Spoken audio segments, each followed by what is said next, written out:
Hi everyone, welcome to Lola's Frugal Life. This is episode number 199. Today we're going to be talking about tips for landscaping on a budget. So please stick around for a few quick words from our sponsor and we'll get right into the show.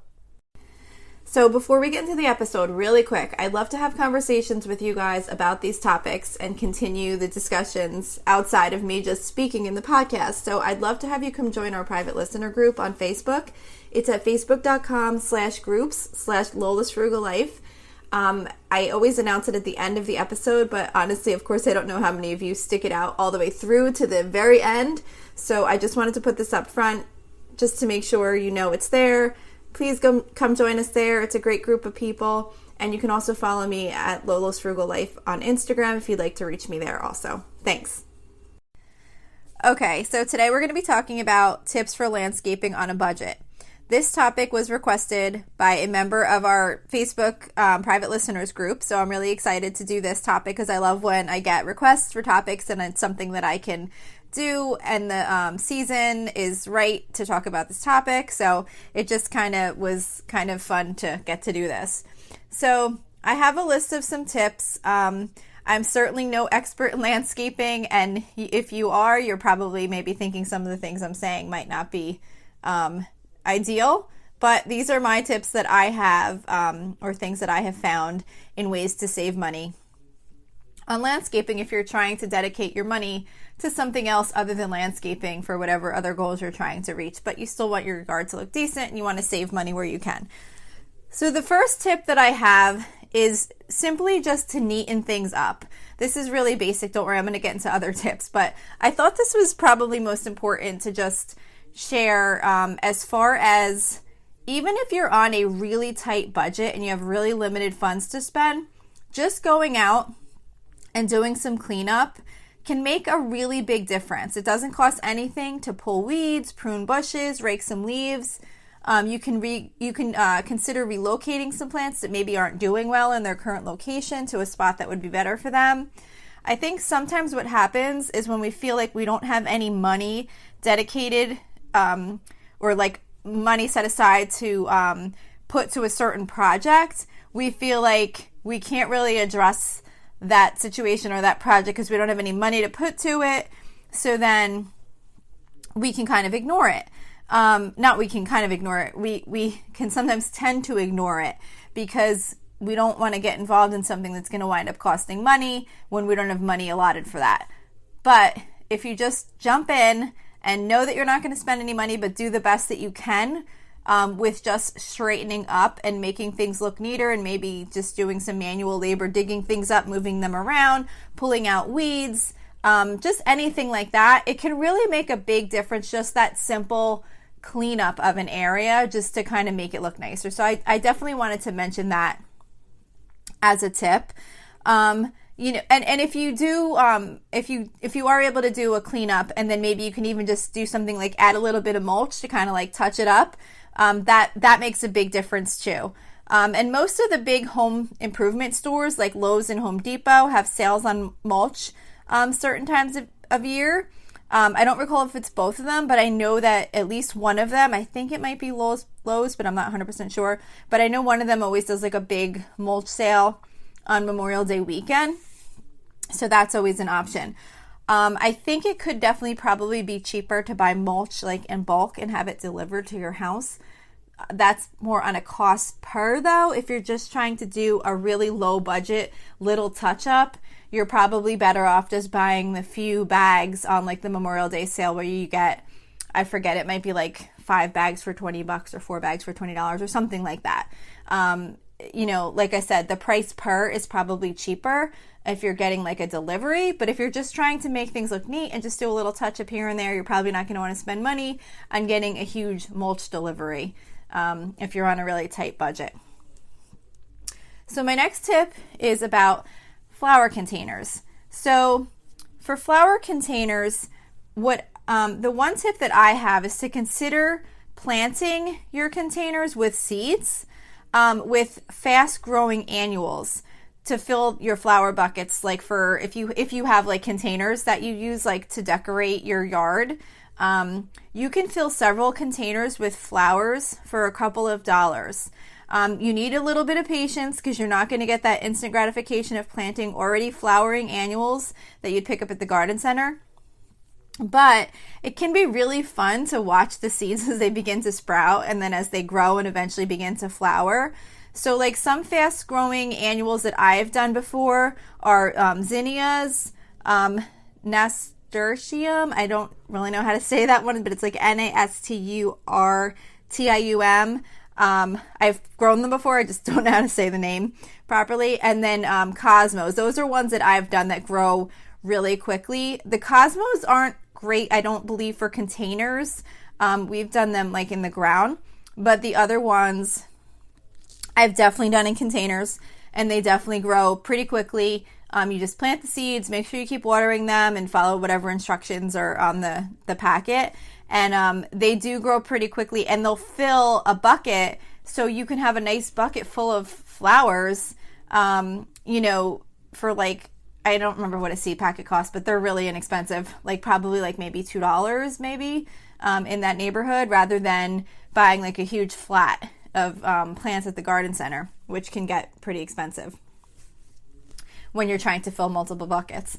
And then the nasturtium, whatever they're called, the bonus with them is they're actually edible and they can be put in salads. I actually haven't personally done this, but you definitely can. And I'm growing them this year, so maybe I might give that a try.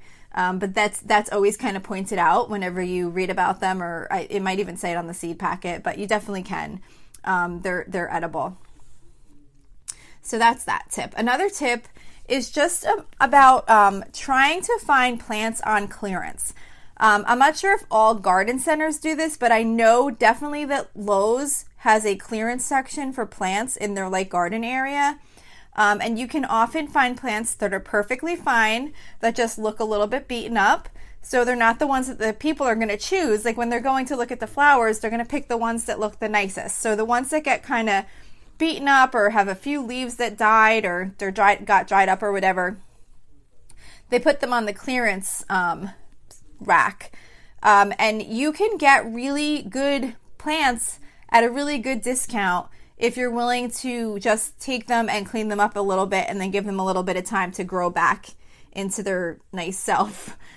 We had done this in the fall, but I've done it many other times. But most recently, we did this in the fall.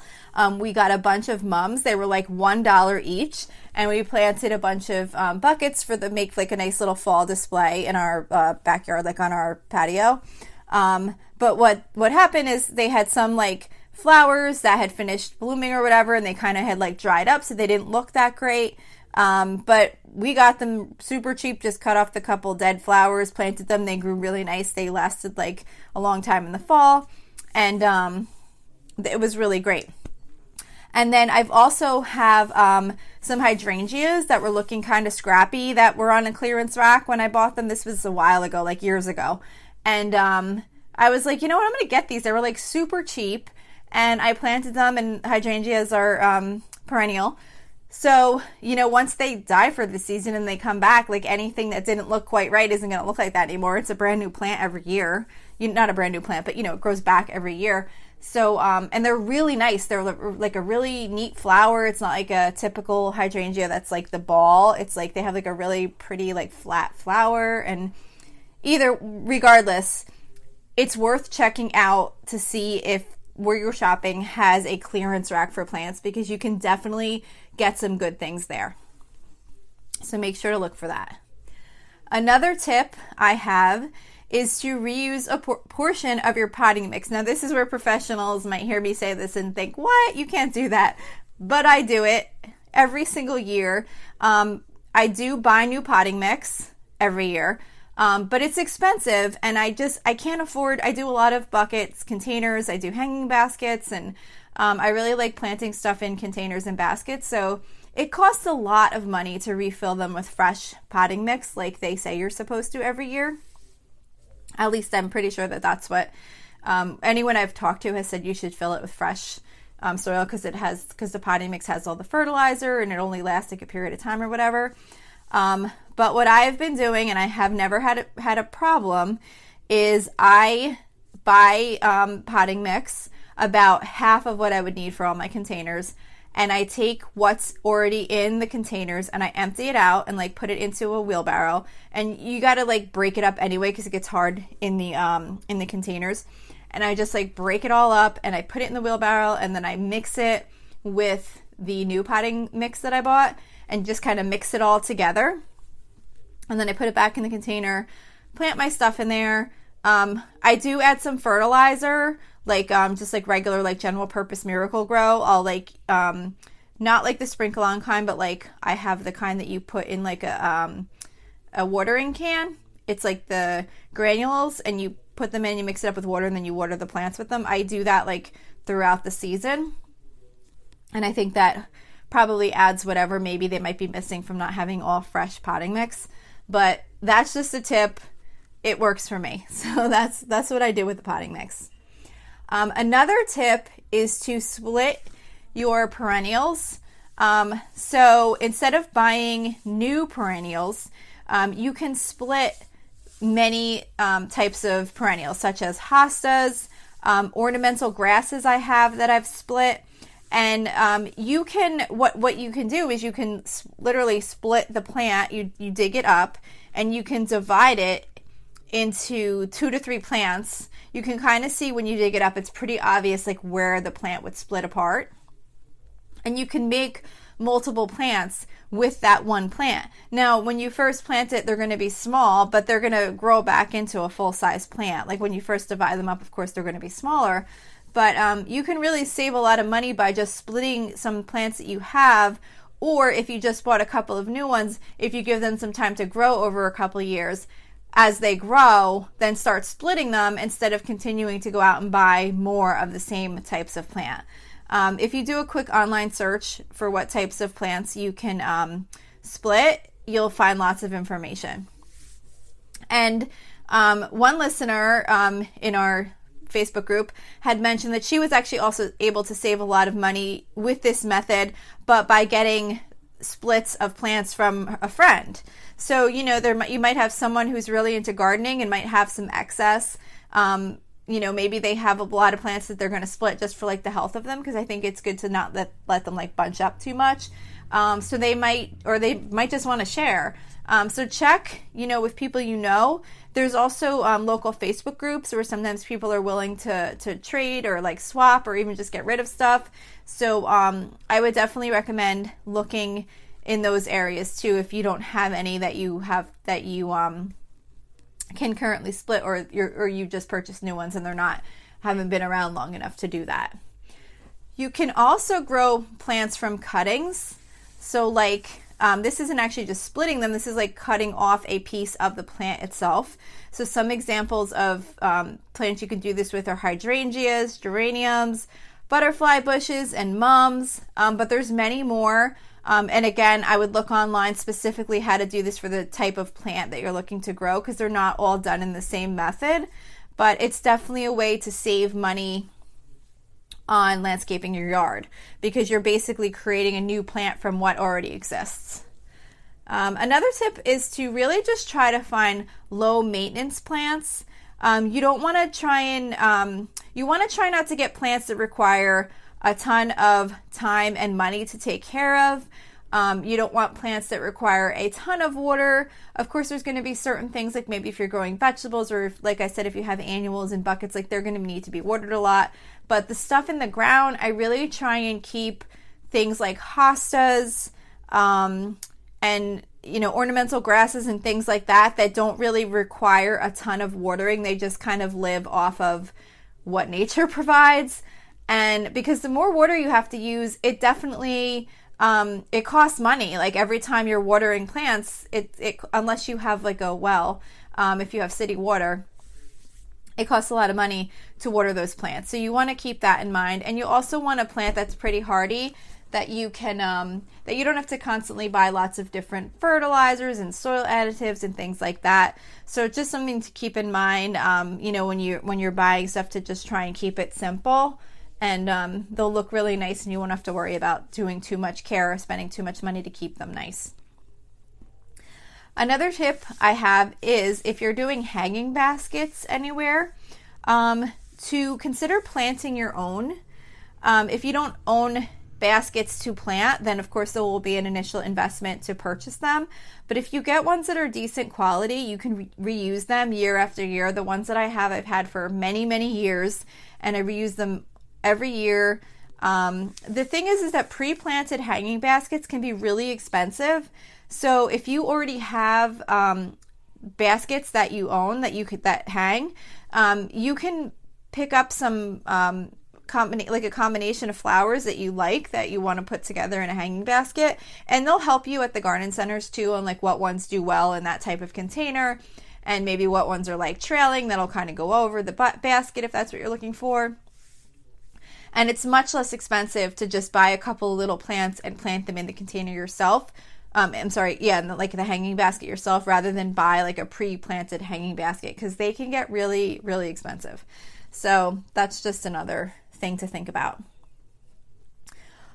One other tip is to plant spreading annuals or ground cover, because planting things that spread and cover a lot of ground will save you time in weeding, and it'll also save on the cost of mulching.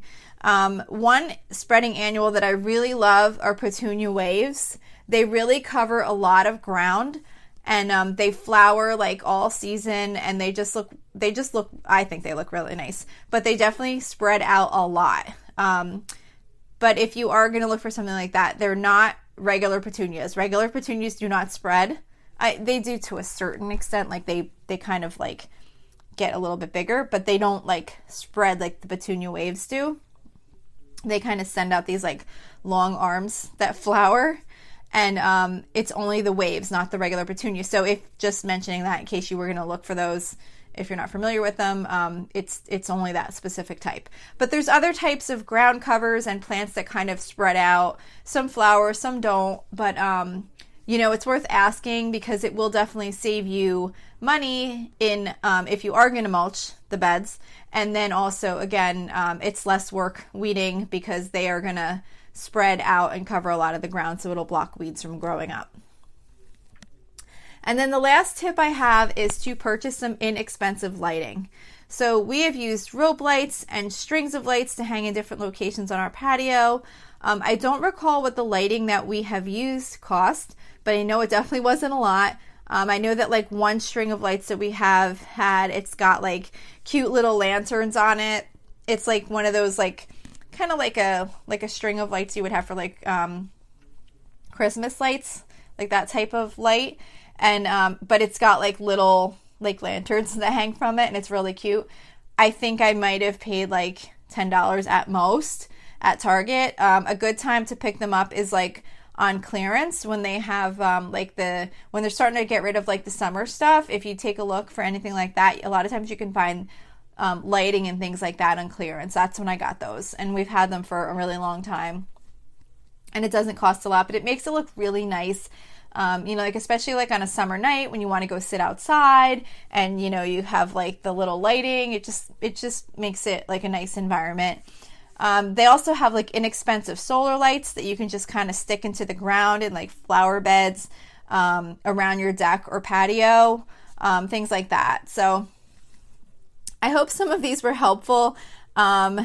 This is not fully obviously my area of expertise is not landscaping, but these are just some things that I've done to save money on trying to make the yard look nice over the years. So I hope that this was helpful in some way. I did enjoy doing this episode, but I'm sure there's probably maybe other things. If you have other tips, feel free to share. I would love to maybe do another episode in the future on this topic if anybody has any other things that could be helpful to others. So if you would like to email me with any questions or suggestions, you can reach me at lolasfrugallife@gmail.com. You can follow me on Instagram and Facebook at Lola's Frugal Life. I also have a YouTube channel under the same name. The YouTube channel is the same as this podcast. It's just a video form of the podcast, but it's not like a live video. It's just listening to the podcast on YouTube if that format is easier for you to access. And I do also have a website with blog posts that tie into the show episodes. I just started getting those on. So that website is lolasfrugallife.com. You can also join our private listeners group at facebook.com/groups/Lola's Frugal Life. And if you enjoy this show, please make sure to subscribe. And if you can take a couple seconds to rate and review the podcast, that would be really helpful to me. It's supposed to really help with where the show turns up in search results and helps more people find it. So that would be really great if you could do that. So that is it for today. Thank you so much for listening, and I hope you have a really awesome day.